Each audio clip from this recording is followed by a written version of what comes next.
Hey les bambings, j'espère que vous allez bien, en tout cas moi ça va nickel. On se retrouve aujourd'hui pour une nouvelle vidéo sur la Copa América, les quarts de finale. On arrive au bout avec l'Argentine contre l'Équateur, le Venezuela contre le Canada, la Colombie contre le Panama et le choc Uruguay contre Brésil. Tout se passera entre le 5 et le 7 juillet, donc n'hésitez pas à venir nous rejoindre sur le site VIP et les réseaux sociaux. Tout est à l'écran et en description. N'oubliez surtout pas de mettre vos pronostics, vos critiques positives ou négatives, votre petit pouce pour faire monter la vidéo le plus haut possible. Et n'oubliez pas de rejoindre la communauté, on a dépassé les 17 700. Merci encore. Et on attaque avec le premier quart de finale, l'Argentine contre l'Équateur. Un des 4 favoris qui est actuellement sur 3 victoires en phase de groupe. Ils sont en train de réaliser le parcours parfait car les 3 premières victoires ont été contre le Canada, le Chili et le Pérou sans prendre de but, 5 buts inscrits. Ils sont même sur 8 victoires, toutes compétitions confondues, avec des succès contre le Brésil, le Salvador, le Costa Rica. Et juste avant cette Copa América, ils avaient battu l'Équateur et le Guatemala, donc un plein de confiance. Lionel Messi a envie de faire le triplé Copa América, Coupe du Monde et re-Copa América pour peut-être finir sa carrière professionnelle avec donc 3 succès avec la sélection nationale.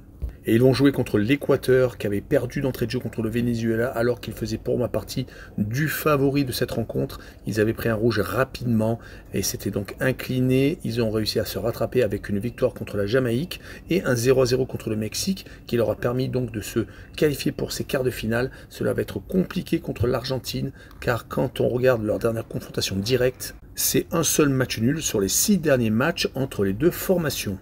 Sur ce match-là, je verrai quand même l'Argentine s'imposer 2-0 avec le plus de 1,5 but pour l'Habit Céleste avec une cote à 1,83. Et on enchaîne avec le 6 juillet, le Venezuela contre le Canada, 2 équipes qu'on n'attendait peut-être pas obligatoirement à ce niveau-là.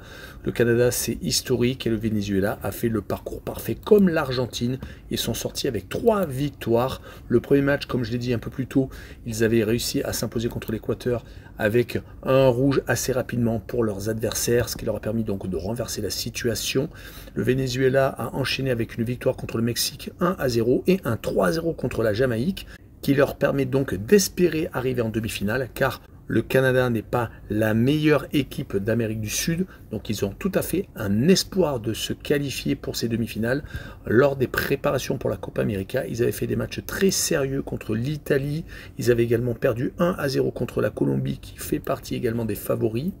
Et ils avaient enchaîné avec un 0-0 contre le Guatemala, donc ne prenant pas de but avant cette compétition. Du côté du Canada, première participation à la Copa América et première qualification pour les quarts de finale, donc c'est vraiment historique. Les Canucks, lors des 3 matchs de poule, n'ont perdu qu'une seule fois, c'était contre l'Argentine lors du match d'ouverture. Puis ils ont réussi à battre le Pérou en fin de match 1-0 sur un but de Jonathan David qu'on connaît très bien à Lille.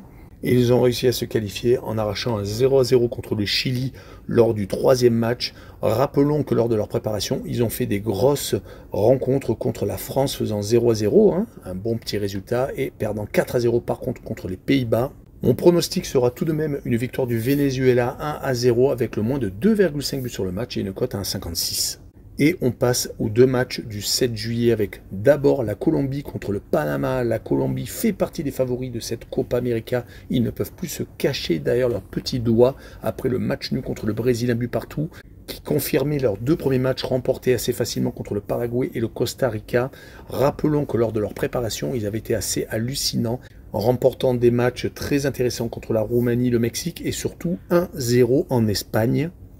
Avant ce match nul contre le Brésil, il est resté sur 10 victoires consécutives, toutes compétitions confondues. Et il reste même sur 26 matchs sans défaite. Leur dernier revers était contre l'Argentine lors des qualifications pour la dernière Coupe du Monde en février 2022. Leur adversaire du soir sera le Panama, c'est un des petits poussés de ces quarts de finale. Ils viennent de gagner tout de même leurs 2 derniers matchs contre la Bolivie et contre les États-Unis, un peu la surprise générale. Mais les Américains avaient eu un rouge qui avait fait basculer le match en faveur des Panaméens.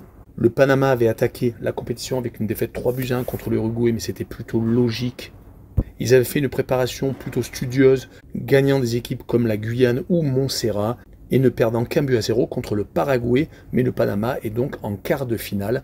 Sur ce match-là, je les vois quand même s'incliner contre l'un des favoris de cette Copa América, 3-1, et je verrai la Colombie marquer le plus de 2 buts sur le match, avec une cote à 1,82.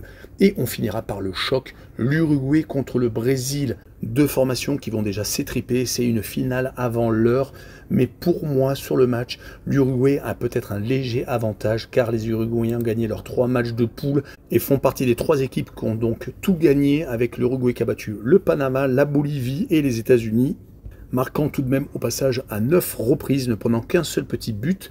Ils avaient lors des préparations battu le Mexique, fait des matchs assez intéressants contre la Côte d'Ivoire, même si c'était incliné 2-1, mais c'est surtout lors des dernières qualifications où ils sont actuellement second derrière l'Argentine pour la prochaine Coupe du Monde, qu'ils ont montré vraiment de très grosses possibilités, battant le Brésil et l'Argentine. C'est donc un énorme choc qui attend le Brésil, qui vient de se faire accrocher par la Colombie, qui a fini second de son groupe, avec 2 matchs nuls contre le Costa Rica et donc contre les Colombiens, et une seule victoire contre le Paraguay. Ils n'avaient pas le groupe le plus difficile, ils étaient quasiment sûrs de finir au moins second, mais ce match nul contre la Colombie a jeté quelques doutes.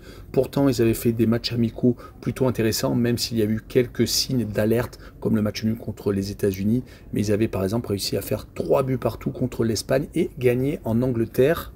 Mais sur ce match-là, il y aura Vinicius Junior qui sera suspendu. Il va falloir faire attention car la dernière opposition avec l'Uruguay s'était donc soldée par une défaite 2-0. Sur cette rencontre, je vois quand même l'Uruguay s'imposer 2-1 avec le draw no bet et le pari remboursé si match nul et une cote à 1,91. Merci de m'avoir écouté. En tout cas, n'hésitez pas à venir nous rejoindre. Tchou les bam bing!